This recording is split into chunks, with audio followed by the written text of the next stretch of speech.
most importantly, we're going to focus on what's going on now, what's expected over the days ahead, and what you can do to remain safe.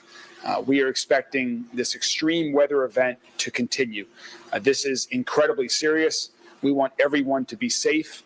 We are very fortunate that we have no storm-related injuries or deaths so far, and we want that to remain the case throughout the entire weekend as the severe weather continues. And so we're very appreciative for people to continue to heed the warnings from the professionals that you're going to hear from today. I'll give an overview of what we're dealing with now. You'll hear from Tony Parrott, the Executive Director of MSD, Jody Myman, Executive Director of our Emergency Management Agency, and Major Arnold Rivera from Louisville Metro Police Department. In terms of just the damage that was suffered as a result of the likely tornadoes that hit the J-Town and Middletown area earlier this week, the damage assessment teams are wrapping up their work today. We're very thankful that we had 40 volunteers from the J-Town area that joined our emergency management crews to help track and tally all of the damage that hit J-Town and Middletown earlier this week. We continue to work closely with the city of J-Town and the city of Middletown in those recovery efforts. And again, if you sustain damage as a result of that, please call 311 so that we're sure we have that information. What we're dealing with right now in terms of the rains that have continued since those severe winds earlier this week, we are dealing with some flooding issues already in the city. Over the past 24 hours, the Louisville Fire Department has sent 4 operations out to rescue individuals that have been stranded, including one true water rescue last night on Oak Street. You can see right here to my left, that's a picture that was taken earlier this morning on Frankfort Avenue. That's somebody that did not heed the warnings, that drove through clearly standing water. We are here to advise everyone, do not do what this individual did this morning. If you're driving over the coming days, today, tomorrow, Sunday, and you see water in the roadway, turn around. This is incredibly serious. You do not want your car to be stuck, but even worse, you do not want to be injured. You do not want to risk your life. Please turn around if you see any standing water, and we'll get more to that as we come up. In terms of the forecast, the reason that we are calling this such an extreme weather event is because, notwithstanding all the rain that we have already had, we're expecting another 4 to 6 inches of rain over the next 48 hours. That is a significant amount of rainfall at any time, particularly on top of all the rain that the city has already received over the last few days. There is a slight risk for severe weather and winds over the coming days, but the biggest issues that we're focused on right now are mostly all related to rain, with the heaviest rain expected all day tomorrow on Saturday, and then we're expecting the rain to stop on Sunday. So what this means is there are several types of flooding that the city is at risk of. One is certainly flash flooding, where things can be moving quickly because of the tremendous amount of rain that we will be getting, and also creek beds all across the county, low-lying areas. That is where we're going to see a significant amount of flooding. And even if the rain stops, the water will continue to rise after the rain has stopped. So please continue to use caution during breaks in the weather, as well as on Sunday when we expect the rain to end. It still may continue to rise. Another big issue for flooding is going to be the Ohio River. So we have a lot more information today than we did yesterday about the Ohio River. And we expect, as of right now, you can see it's online, there's a chart that shows the Ohio River crest. It's expected to crest right now on Wednesday at 35.5 feet in the upper pool. Let me translate what that means. The upper pool is the area of the Ohio River on the downtown side of the McAlpin Locks. Normal stage is about 12 feet. So this is going to be 23 feet above what's normal in the downtown and northeast of downtown area, 23 feet above normal for the Ohio River. So just think of that. Add over 2 stories of your home of water to where the Ohio River normally is, and that's what we're expecting to happen between now and Wednesday when it crests. that is going to be very significant flooding. This may be one of the top 10 floods in recorded history in Louisville if it reaches there, and particularly if it goes above that 35.5-foot flood stage. So again, this is very severe and significant flooding event. In the lower pool, which is the Ohio River south and west of the McAlpin Lock, so the West Louisville and Southwest Louisville and the banks of the Ohio River there, that's expected to crest at 68 feet. That is much, much, much higher than is normal in the lower pool of the Ohio River. So again, there's significant flooding risk also in West and Southwest Louisville. In terms of what we're doing to prepare the community and to ensure that people stay safe, barricades have already gone up on some of these areas. The 3rd Street ramp off of the highway downtown will close at some point in time here as flood waters continue to rise on River Road at 3rd Street. Our public works team is working right now, as is MSD, LMPD, the fire department. Everybody is working in real time. So barricades will go up quickly, and there will not be any type of initial pre-notification. When barricades need to go up for people's safety, we're going to put them up. We are tracking all of the streets that are closed on our website, where you can find the list, and that will continue to be updated throughout the weekend. You'll hear from Major Rivera more on this in a moment, but I want to stress, please do not move any barricades. The barricades are there to protect people's safety, to protect people's lives. Do not move any barricades, and also do not drive around any barricades. Driving around barricades is a violation of the law. If LMPD officers see you, they could issue citations for that. If you see areas where there's water and there are no barricades, please call 311 as well and let us know. We have a lot of people working through the weekend that are going to be working to identify every area where there is risk. But if you see something that has not yet been attended to, please call 311. Our Metro Safe 311 team will be working through the weekend to take all of those calls. And please be a particular caution in the evenings. On the evenings, it's even more difficult to see water, to see dangerous conditions. And so please, if you're out and about driving, use extra caution in the evening. But that's really our request, is that everyone just take a little extra time to be safe. Don't do anything stupid. Don't drive through water like this resident did earlier today. Just continue to heed these warnings, and we'll get through this together and safe. But we're going to take some questions at the end. But first, again, there are 3 other folks that are going to speak and talk about a little of the preparation work and what's going on right now. I'm going to first turn it over to Tony Parrott, Executive Director of MSD. Thank you, Mayor Greenberg. And as the mayor said, this is an extreme weather event, something that we don't see very normal around here. And so obviously it's going to be very impactful for not only the community, but for the operations, particularly at MSD, with the operation of our wastewater facilities and all of the sewers within our city, whether it be in the downtown area where we have the combined sewer system, and then outside the 264 where we have mostly a sanitary sewer system. Due to the heavy rain events, we are now seeing that our systems are at capacity, particularly in our sanitary systems. Our stormwater basins and our stormwater tunnels are filling up.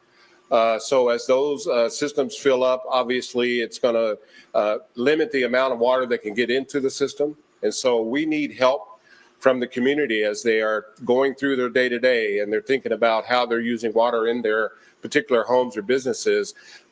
Be mindful of the fact that we have limited capacity in our sanitary system. And so obviously, if there's any backups, we're getting a lot of calls about backups because of that. If folks are having backups in their properties, we encourage them to contact MSD at 540-6000. That's 540-6000. If we do not respond within, say, 24 hours, it's because we're getting inundated with a lot of calls. And so we will respond based upon our call-in list, and our staff is working 24/7 to respond to address complaints as they come in. We're also asking folks to be patient, because during this rain event and as the rain subsides over the next couple of days, we will be able to do a better assessment of what may be an issue or maybe a problem within the public sanitary system in the road or something within a private property sewer or a private property drainage issue.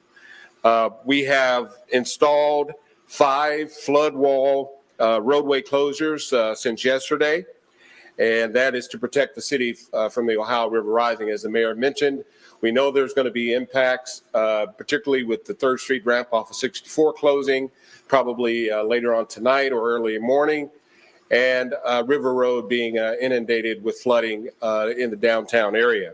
That is something that is going to continue to be a problem. We have scheduled our shifts to work 24 hours a day, 12-hour shifts through this event, and to make sure that we are being responsive and we are protecting the city from and the downtown from the Ohio River. Again, if folks are having problems or if they see a problem, they can contact us at 540-6000. And as the mayor mentioned, if there is a barricade up, particularly in an area where you may have a viaduct that may be flooded, please do not drive through a viaduct. It is a life-threatening scenario, and we encourage folks to respect the barricades and do not drive through water. This is a rain event that is unlike, as the mayor mentioned, probably in the top 10 as far as a flood event.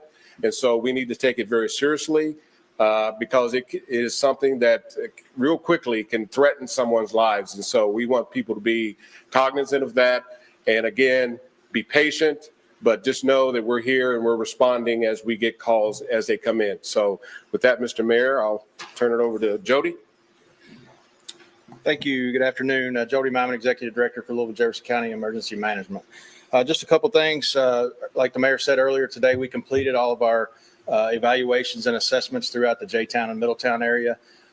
We were gracious because of the volunteers that showed up, and it was the volunteers and the emergency management personnel that conducted all those assessments out there. And that's the normal process. I know there was some misconception that FEMA was in town already, and that's not the process. It's never been the process. We always do it on a local level.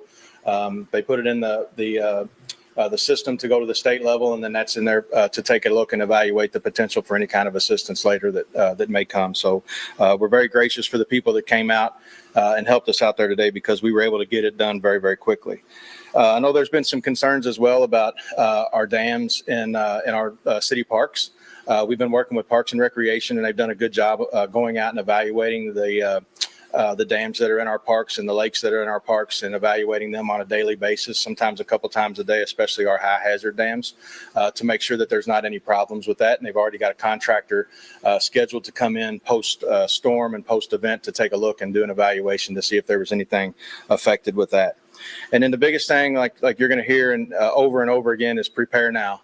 If you live in a flood prone area, we've tasked our public safety workers to go out and look in their jurisdictions at flood prone areas, see how they are now, and evaluate them throughout the day today. And then so we can put resources and allocate resources to these places, throughout the weekend in case we have some problems. But plan today. We don't want anybody to wait too late to try to get out of an area. One, we don't want to have to come and get you with a boat. And two, we don't want you to try to get out at the last minute and get caught in floodwaters. That's not a good situation at all. So, please plan today on what you could potentially have to do if you have to get out because of flooded roads, flooded yards. You've got creeks that come out of their beds. And know where you're going to go. Know where you can, family and friends, and we have places that are established. They're not established. They're not opened yet, but we have places that we can open up in the case we have to set up shelters. We've got mass transit that we can establish if we have to do that with our ESF1 partners. So, like I said, if it comes to that, we have that established and we can set that up. So, plan today. This is a serious event. We don't want anybody to get hurt. And also remember, when the rain stops, it doesn't mean the danger's over. make sure that, you're still watching the water because it's got to go somewhere and the water could continue to rise even throughout your house, in the days to come afterwards. So, stay safe, listen to the alerts, sign up for Lens Alert, and, know what's going on with your surroundings. Thank you.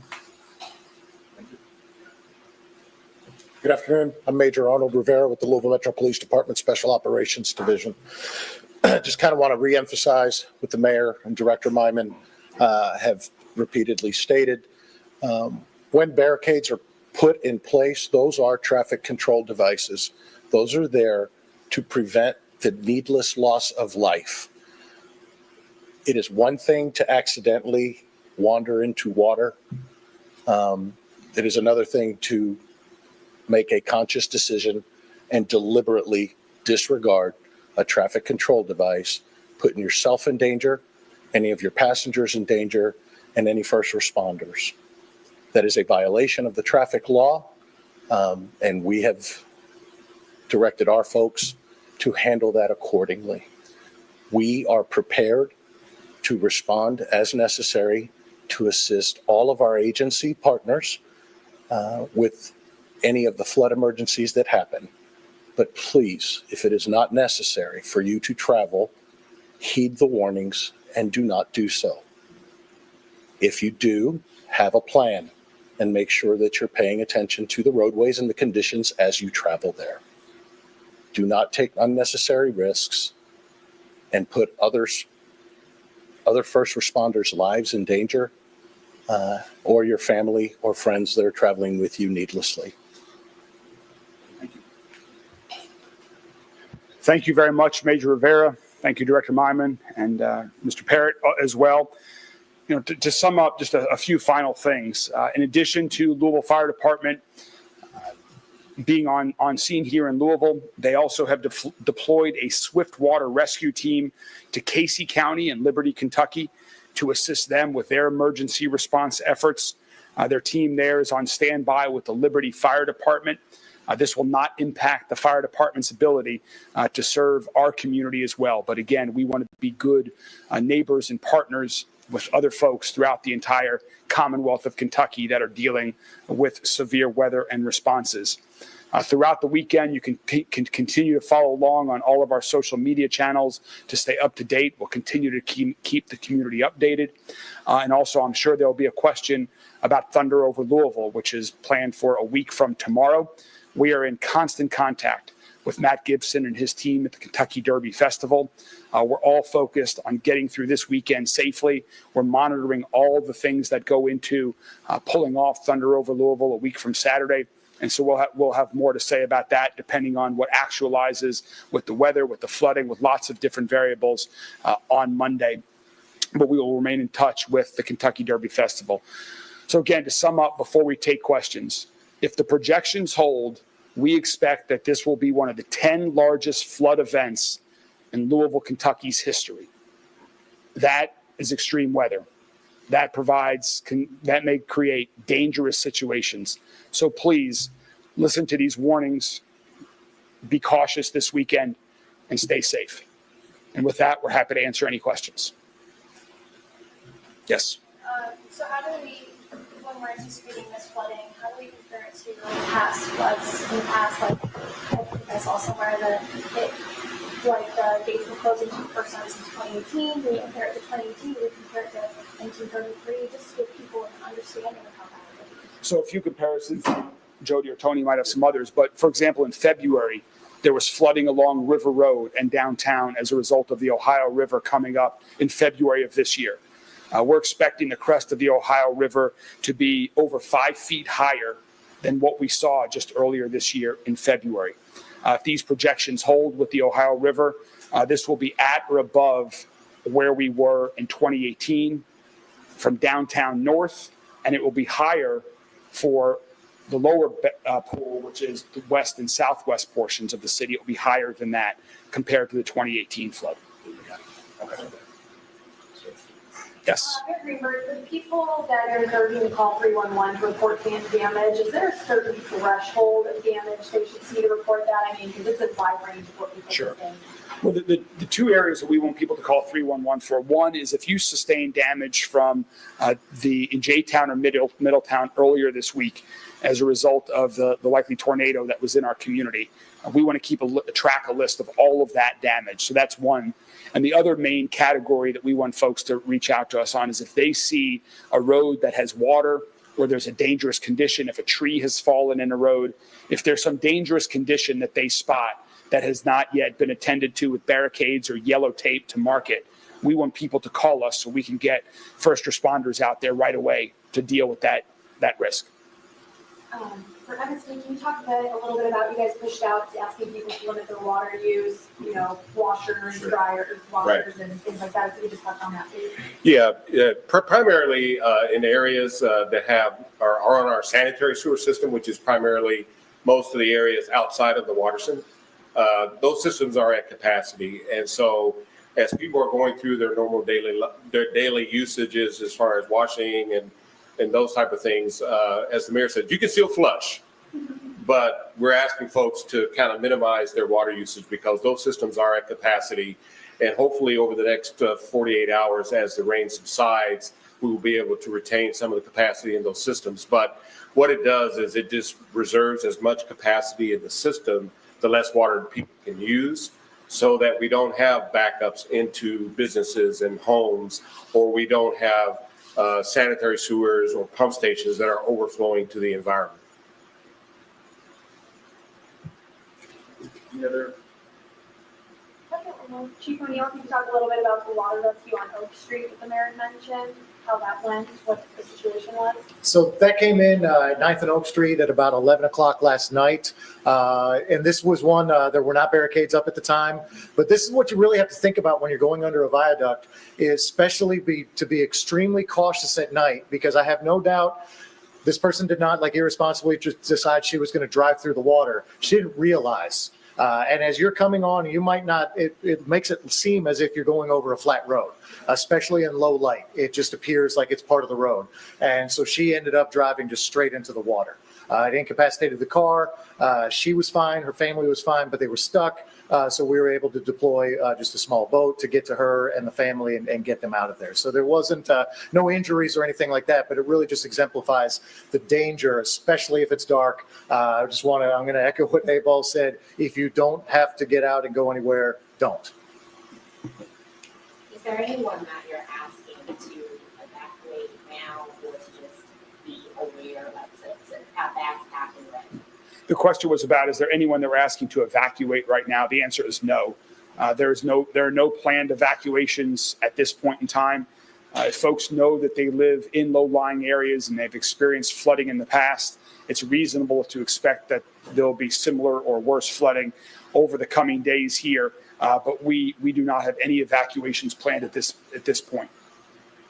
Do we anticipate mass rescues? The- From this weather? The question was, do we anticipate mass rescues? We hope not. If everyone listens to the warnings and uses caution, we're hopeful that all of our first responders with LMPD, with the fire department, that they can continue to do what they like to focus on, and that they're not necessary, but we're prepared if necessary. Any other questions? All right, well, we will all continue to keep everyone updated. Please continue to check for road closures and any other information we'll continue to get out on our website and through all of our social media channels. And again, please, everyone throughout the city, please continue to use caution and be safe this weekend. Thank you all very much.